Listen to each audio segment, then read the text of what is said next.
Happy Halloween, everybody! So, as you can see, it is now officially Halloween. I honestly can't wait. I'm excited. And it is still blazing bright outside, which means I gotta get ready for my trick-or-treat duty on Main Street. So, any of you locals out there with kids saying hi and wanting to get out, now, our little town on Main Street is having a trick-or-treat for the kids. So please stop on by between 5 and 7 o'clock to say trick-or-treat. Alright, so not much happening lately with the library as of yet. I am still sewing away, and to be honest, I need a week vacation after Halloween because I am pooped. And this is just the beginning. Alright, so today I thought it'd be fun if I read one of the old stories I grew up with as a kid. Because my granddad got me hooked on all things horror and terrifying. My very first horror story is The Legend of Sleepy Hollow. Anybody out there remember their first horror story? So today I thought would be a great day to visit the classic Haunted Palace by Edgar Allan Poe himself. Alright, here we go. The Haunted Palace. In the greenest of our valleys, by good angels tenanted, once a fair and stately palace, radiant palace, reared its head in the monarch thought's dominion. It stood there. Never seraph spread opinion over fabric half so fair.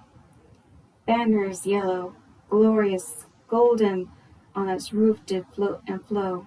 This, all this, in the olden time long ago.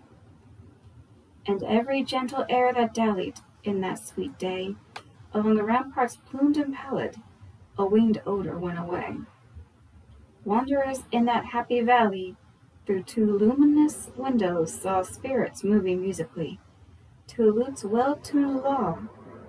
Round about a throne were sitting, in state his glory well befitting.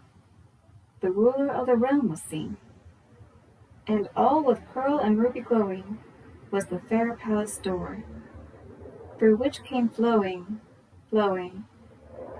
sparkling evermore, a troop of echoes whose sweet duty was but to sing, in voices of surpassing beauty, the wit and wisdom of their king.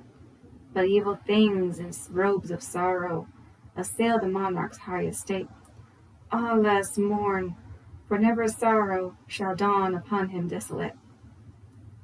And round about his home the glory that blushed and bloomed is but a dim remembered story of the old time atoned. And travelers now within that valley, through the red-litten windows see vast forms that move fantastically to a discordant melody, while lie ghastly rapid river through the pale door, a hideous through rush forever, and laugh but smile no more.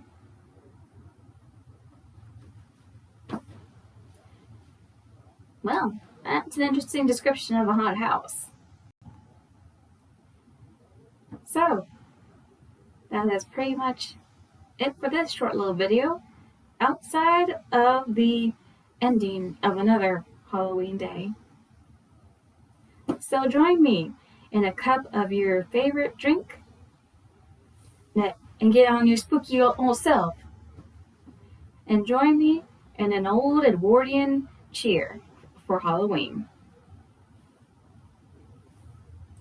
And yes, I do have this written down in here. Because it is a bit of a long speech. Well, not really long, just kind of daunting for me. And my granddad actually taught me this some time ago. So he always said to do it in an unlit room by a fireplace or by a candle with hot cider or tea, Now, at the stroke of midnight on Halloween's Eve. Yeah, Granddad was a character. And I'm sure Grandma is up there right now shaking her head and regretting ever letting Granddad tell me a scary story. Okay, so here we go.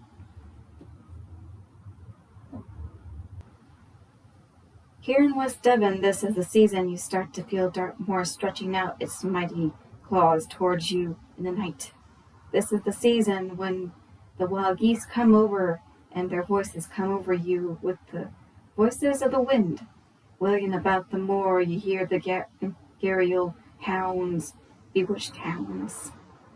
The hounds of hell, dark with fiery eyes and tongues, coming for you in the night, and as you pass the abandoned mines shafts of the moor, you hear the air trapped.